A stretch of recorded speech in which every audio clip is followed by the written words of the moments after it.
Assalamualaikum warahmatullahi wabarakatuh.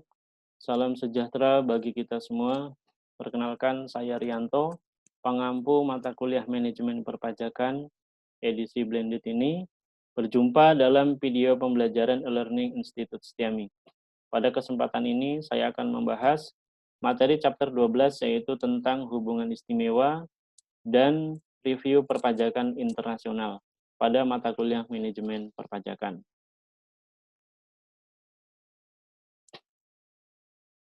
Rekan-rekan sekalian, bahwa di dalam mata kuliah manajemen perpajakan ini, ya chapter 12 ini sudah ada modulnya. Silakan kawan-kawan untuk dapat mendownload di sistem SSO Institut Setiami. Oke. Adapun pada mata pembelajaran ke chapter ke-12 ini, untuk capaian pembelajarannya adalah diharapkan agar mahasiswa mampu memahami tentang hubungan istimewa dan dapat mereview perpajakan internasional. Oke.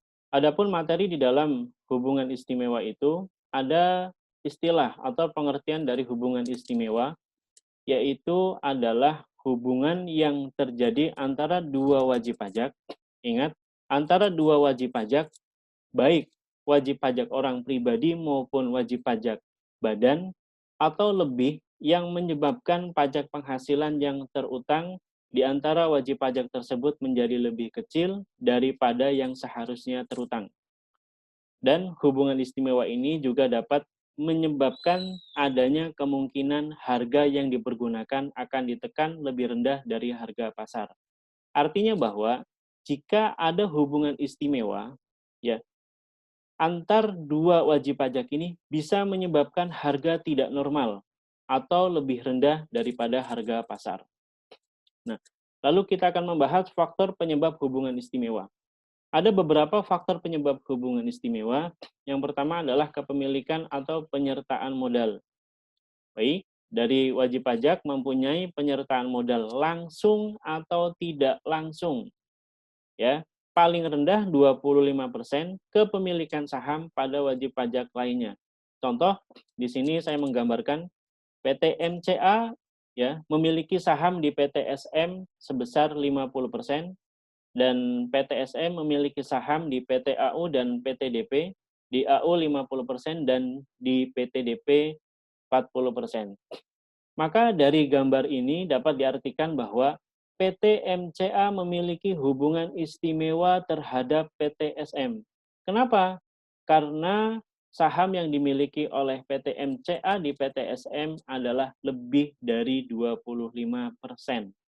Dan antara PT MCA dan PT SM memiliki penyertaan modal langsung.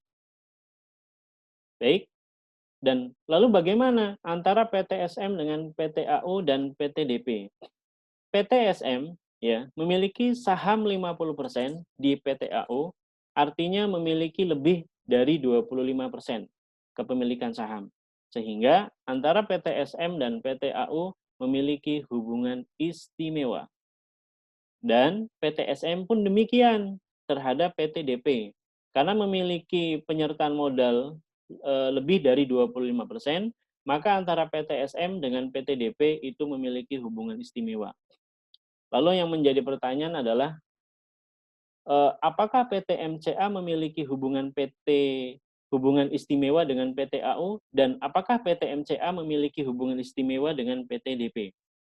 Baik, kalau kita telusuri bahwa antara PT SM dan PT AU itu memiliki hubungan istimewa dan penyertaan modalnya adalah 50%, artinya bahwa 50%-nya, oke, 50% ini adalah kepemilikan saham PT MCA di PT SM, 50%-nya atas saham PT SM di PT AU, 50%, artinya 25%, sehingga PT MCA memiliki hubungan istimewa atau penyertaan modal tidak langsung terhadap PT AU. Ya, kenapa? Karena hubungan tidak langsungnya ini, penyertaan modalnya ini lebih dari 25% atau paling rendah 25%. Lalu bagaimana dengan PT MCA terhadap PT DP? Oke, kalau kita telusuri modal sahamnya, ya, maka dibacanya adalah 50%-nya atas saham 40%. Oke, kalau secara kalkulasi matematika bahwa 50% dari 40% saham PT SM di PT DP, yaitu sebesar 20% adalah, secara tidak langsung dimiliki oleh PT MCA. Oke, 20% dimiliki oleh PT MCA secara tidak langsung. Artinya bahwa PT MCA tidak memiliki hubungan istimewa terhadap PT DP secara kepemilikan. Namun bisa saja terjadi secara praktik ya di lapangan, hal itu bisa terjadi memiliki hubungan istimewa. Oke. Faktor selanjutnya adalah adanya penguasaan suatu perusahaan melalui manajemen atau penggunaan teknologi walaupun tidak memiliki hubungan kepemilikan perusahaan. Sebagai contoh di sini, misalnya saja Tuan Handoyo sebagai direktur utama di PT Akbar sekaligus menjabat sebagai direktur utama di PT Loren. Oke, dalam hal ini ada hubungan istimewa antara PT Akbar dengan PT Loren. Ya, nah hubungan istimewa ini terjadi karena adanya penguasaan melalui manajemen, ya Tuan Handoyo terhadap PT Akbar dan PT Loren.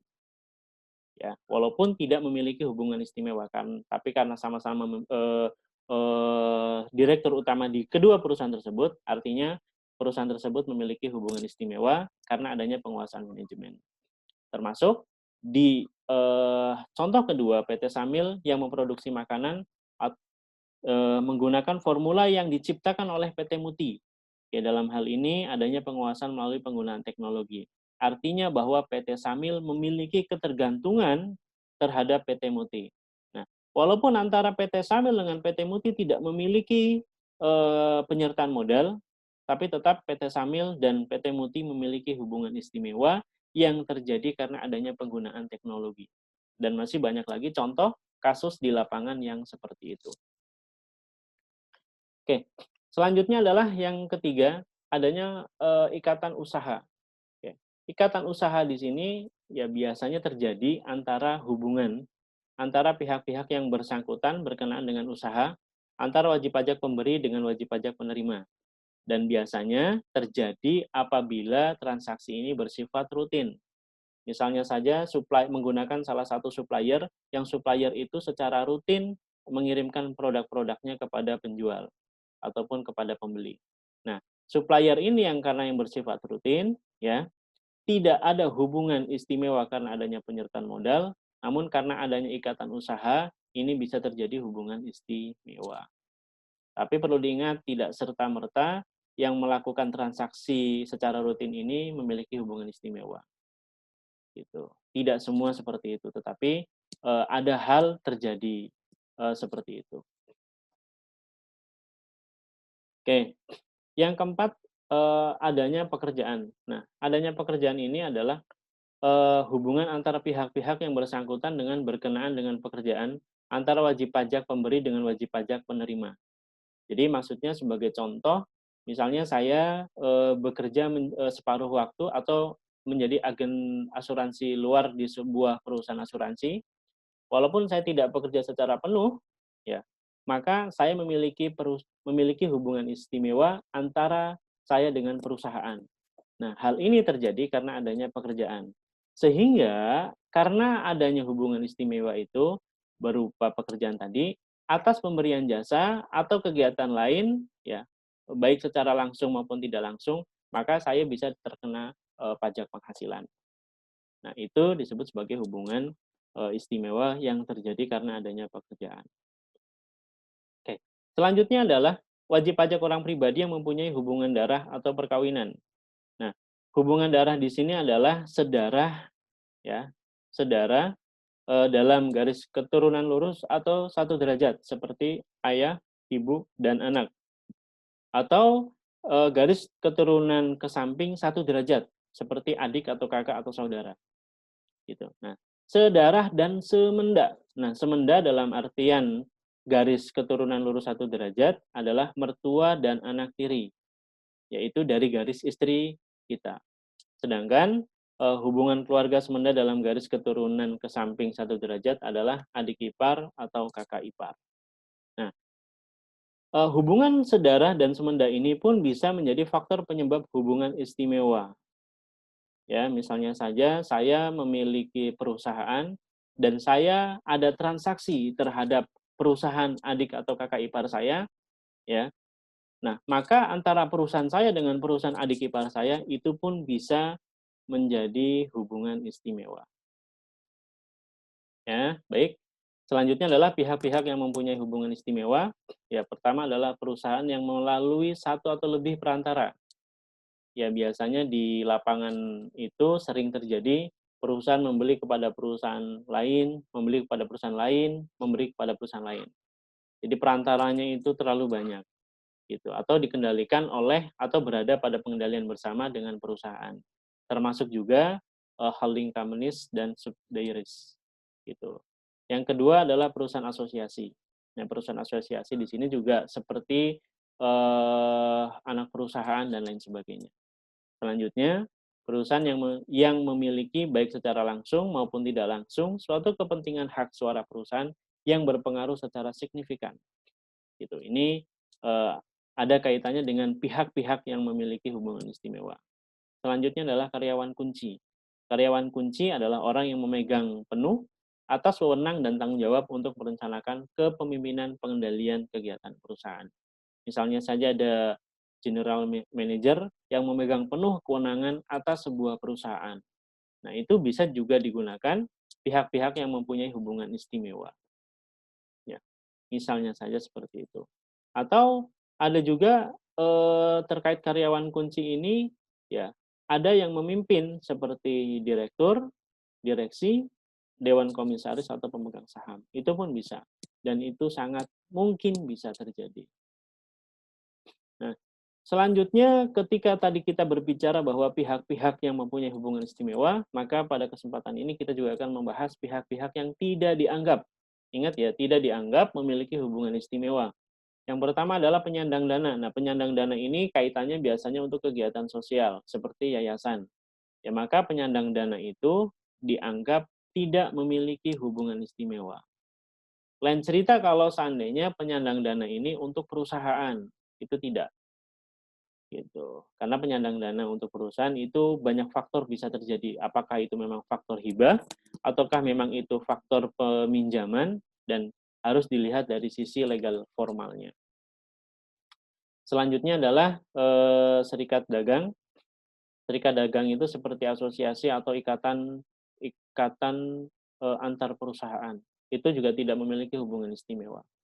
Lain cerita kalau seandainya antar perusahaan tersebut di dalam asosiasi perusahaan tersebut memiliki hubungan transaksi sebuah pekerjaan atau jasa.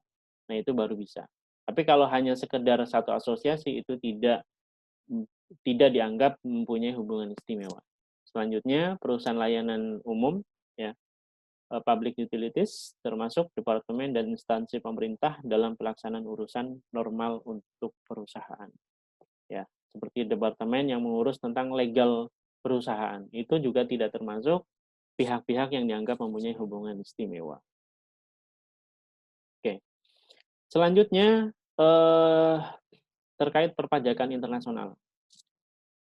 Nanti di dalam penjelasan singkat ini saya hanya membahas review saja. Jadi review terkait masalah perpajakan internasional, tidak membahas secara keseluruhan perpajakan internasional. Untuk keseluruhannya, teman-teman dapat melihat pada nanti akan dipelajari pada mata kuliah perpajakan internasional. Oke. Jadi perlu diketahui bahwa perpajakan internasional itu muncul karena adanya transaksi perdagangan ya, yang melibatkan antar negara masing-masing negara, baik negara domisili ya, negara domisili adalah negara berasal maupun negara sumber, tentu berkeinginan untuk memungut pajak dari pihak yang melakukan transaksi tersebut, di mana hal ini akan menyebabkan terjadinya pemungutan pajak berganda. Oke, artinya bahwa pajak atas suatu objek dilakukan oleh 2 atau lebih negara, yaitu negara sumber dan negara domisili. Jadi, ini menjadi salah satu permasalahan perpajakan internasional. Salah satunya adalah perpajakan secara berganda. Artinya mungkin saja melakukan kegiatan usaha di dua negara, ya. Pertama adalah negara sumber dan yang kedua adalah negara domisili berada, maka hal itu bisa dikenakan kedua-duanya.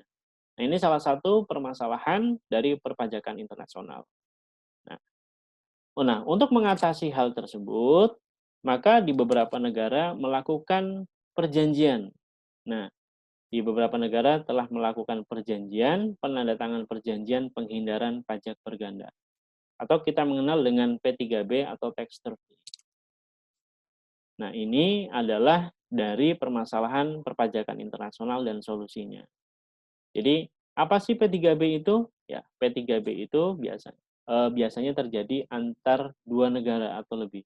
Dua negara ya, yang menggunakan asas saling timbal balik. Gitu. Ya, selanjutnya, di dalam konteks manajemen perpajakan ini, kita akan membahas terkait perencanaan perpajakan dalam konteks transaksi yang terjadi di luar negeri adalah sebagai berikut. Yang pertama adalah penentuan yurisdiksi pemajakan. Kalau tadi kita membahas apa itu yang dimaksud dengan negara domisili dan apa itu negara sumber, ya. Jadi jangan sampai kita melakukan transaksi di dua negara tersebut, kedua-duanya dikenakan pajak. Jadi kita harus menentukan terlebih dahulu terkait penentuan yurisdiksi pemajakan. Apakah dikenakan di negara sumber ataukah dikenakan di negara domisili. Nah, jika terjadi transaksi antar dua negara tersebut, maka yang pertama kali langkah yang kita harus ambil adalah kita harus membaca detail terlebih dahulu terkait perjanjian P3B tersebut. Karena aturan wewenang perpajakan kedua negara tersebut adanya di P3B tersebut, di tax treaty tersebut. Gitu. Dan selanjutnya adalah kita harus mengetahui terkait masalah transfer pricing. Nah, terkait transfer pricing ini, apa sih yang dimaksud dengan transfer pricing? Adalah suatu kebijakan perusahaan dalam menentukan harga transfer, ya, suatu transaksi, baik itu barang maupun jasa, serta harta tak berwujud. Ya, jadi suatu kebijakan perusahaan dalam menentukan transfer transaksi. Jadi berapa sih yang saya harus transfer ketika melakukan sebuah transaksi antar negara, nah itu disebut sebagai transfer pricing. Gitu ya. Dan selanjutnya terkait perencanaan pajak itu juga ada perjanjian penghindaran pajak berganda. Jadi tiga kata kunci ini ya di dalam review perpajakan internasional, dalam perencanaan perpajakan internasional. Yang pertama adalah penentuan yurisdiksi pemajakan, apakah di negara domisili ataukah di negara sumber, ini bisa dilihat di P3B atau tax treaty. Yang kedua, terkait transfer pricing. Nah, terkait transfer pricing ini ya harus memahami betul apa dari istilah transfer pricing ini. Nanti ada aturan di Indonesia terkait masalah transfer pricing. Kita mengenal laporan terkait transfer pricing itu adalah TP-Doc, Transfer Pricing Document. Nanti akan dibahas di mata kuliah perpajakan internasional. Selanjutnya, atas permasalahan transfer pricing ini, kita akan harus melihat secara detail dari perjanjian penghindaran pajak berganda ini, atau tax treaty. Oke, di akhir materi ini, ya silakan mahasiswa diharapkan melakukan review terkait modul chapter 12 ini tentang hubungan istimewa dan review perpajakan internasional. Dan materi mata kuliah perpajakan internasional. Demikianlah penjelasan singkat tentang materi chapter 12 ini, yaitu tentang hubungan istimewa dan review perpajakan internasional. Materi lebih lanjut silakan rekan-rekan semua baca dan pelajari secara detail pada modul manajemen perpajakan yang dapat diunduh di sistem SSO Institut Setiami. Sampai jumpa pada pertemuan berikutnya. Wabillahi taufiq wal hidayah. Wassalamualaikum warahmatullahi wabarakatuh.